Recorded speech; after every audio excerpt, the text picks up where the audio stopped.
if you want to support the show, any of the shows, either this or whichever show, I'm not on right now because this is just a blanket ad for all of them, and the website, you can go to bewareofspoilers.com. In the description for any of the episodes of Beware of Spoilers, there is the option to donate.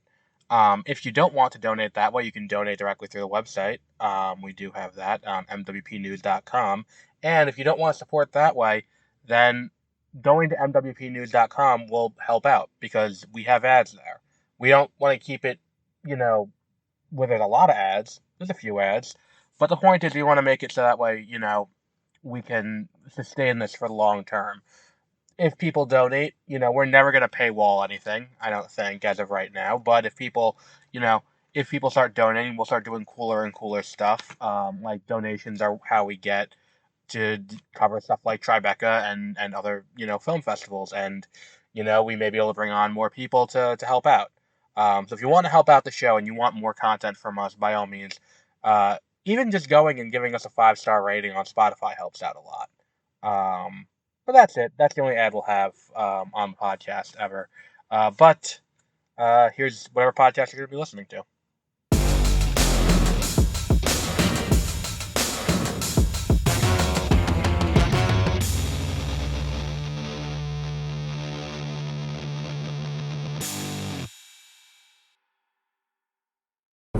Good morning and welcome to Beware of Spoilers. I am Adam.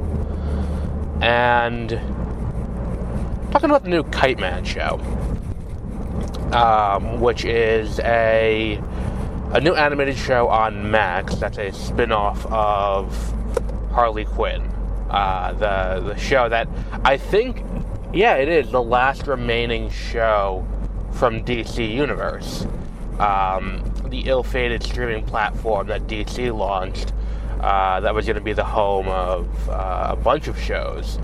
Titans and Doom Patrol were the big two, but there's also a Metropolis show in development that was supposed to be like Gotham. Like, there were a bunch of things there, and then that streaming service kind of just died. And here's the thing. I think this show is enjoyable. And one of the things I've liked about Harley Quinn is that they've released at a pretty reasonable release cadence, so you never really go for too long without it. And this show is very much I think this is one of the better handled spin-off shows, where it's this kind of misadventure that's happening at the same time as other stuff, but it feels like this is going to have some implications. It really just feels like a season of Harley Quinn, but without Harley Quinn, of these first 2 episodes that I've seen so far, because they're on Max now. And I think that to that end, I think they handle it pretty well. Like, the story follows Kite Man, who is, who tries to rob a bank, fails, gets caught, and then ends up, through a series of contrivances, buying a bar. Noonan's, where all the villains hang out. And that is now the bar that he owns. And they're trying to make the bar work. At the same time, Lex Luthor has discovered the anti-life equation.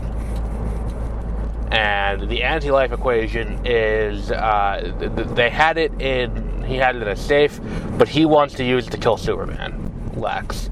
So his plan is to steal it and put it in this dumpy dive bar, so that way no one will ever find it there, because no one will think to look for this incredibly valuable thing there. If you put it in the safe at if you put it in the safe at the Legion of Doom, people will be like, there's probably something valuable in there.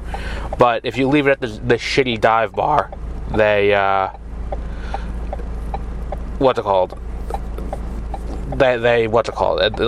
no one's gonna look for it there. So it's not the worst plan. So what's happening is Lex, through these first 2 episodes, is trying to keep the bar from being more popular than it is. Because the more people go there, the more likely someone is to go there and sniff out the anti-life. I think the cast of characters is kind of cool. I like I mean, the two leads are kind of Golden Glider and Kite Man, but there are a bunch of other people involved. Like, there's the guy who had the two mobster guys whose name I'm forgetting. Who was the other one in the second episode who was there for the entire time? Not Magic. Magic's a Marvel character. Arcade or something like that. I forgot what her name was. Fuck. I watched this last night and then I immediately tried to do a Sonic, Sonic the Hedgehog 2, Sonic Adventure 2 speed run and was unsuccessful. But it's I really enjoyed these first two episodes. I think that like the issue that we had with Harley Quinn, where it's like we're not dealing with substantive, and I hate saying that because like this is by and large a sitcom. So like a lot of what happens, like episode 1 is him trying to get the money together to buy the bar because they want to buy the bar out of spite. So he wants to stop Lex from buying the bar, and he's like, so he goes and steals the money from his dad, and like that's good. I think the key issue that I have with this show over Harley Quinn is I don't think that he's less likable than Harley. I think he's more annoying than Harley. And like that level of annoyance in every episode definitely gets grating very quickly.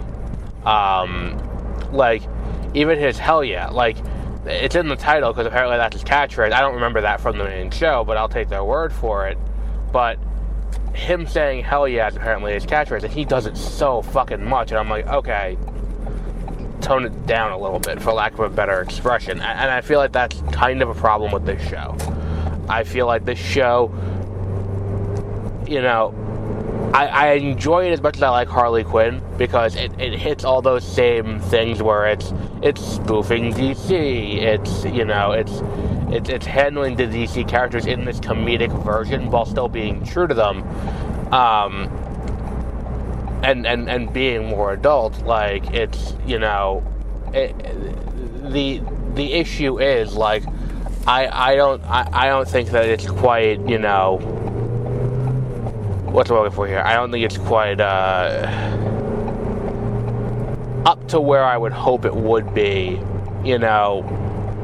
Granted, it is a show about a guy buying a bar, so it's like if that's the thing, and it's like, and the goal of this is to basically be Cheers in the DC universe in a bar for villains, then maybe it'll take a little bit of time to get going. But I think that's an endeavor worth going on. I think that's a worthwhile trip.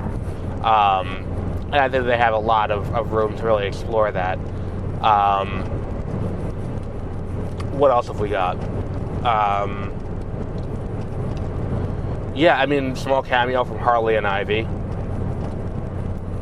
Cool. Like, I feel like this whole thing where it's like, I don't know. I just kind of feel like this is, like, one of the things where there's not a lot to talk about.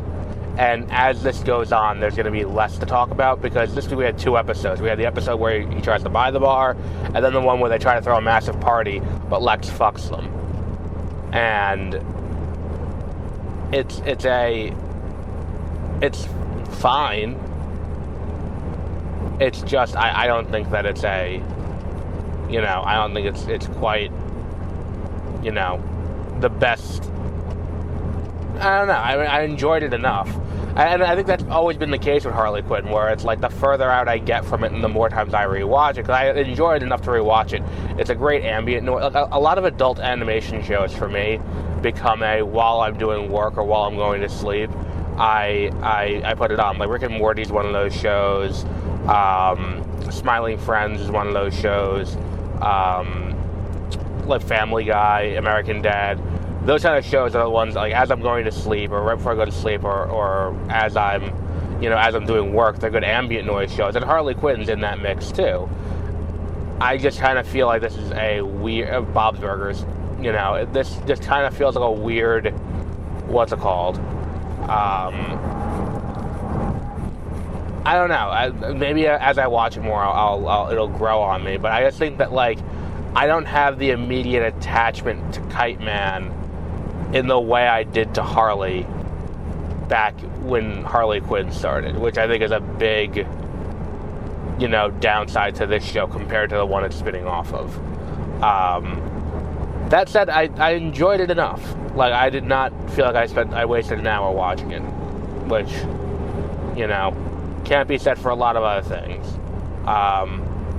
But we'll wrap up there for today. I don't have too much more to say about it. I think it's an enjoyable enough experience that if you check it out, you will not be disappointed that you checked it out, especially if you liked Harley Quinn. If you liked Harley Quinn, you will find something to like here. Because again, they're playing with the full DC sandbox in ways that are like, oh, Darkseid's here. Oh, like, Lex and Bane and Sinestro and all these other people are here. Like, and Bane is always funny. Like, I know what it is. I know it's just Bane doing, what's it called? The only reason that Bane is funny is because it's just that ridiculous voice from The Dark Knight Rises doing mundane stuff, where it's like in the beginning he's talking about, like, I've gotten the greatest thing ever, and Bane's like, is it a thing that, that takes all the broken chips at the bottom of my bag and puts it together back into fully formed chips?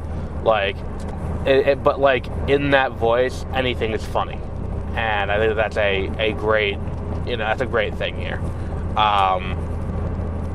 But we'll wrap up there for today. Now, until our next episode, have a great rest of your week.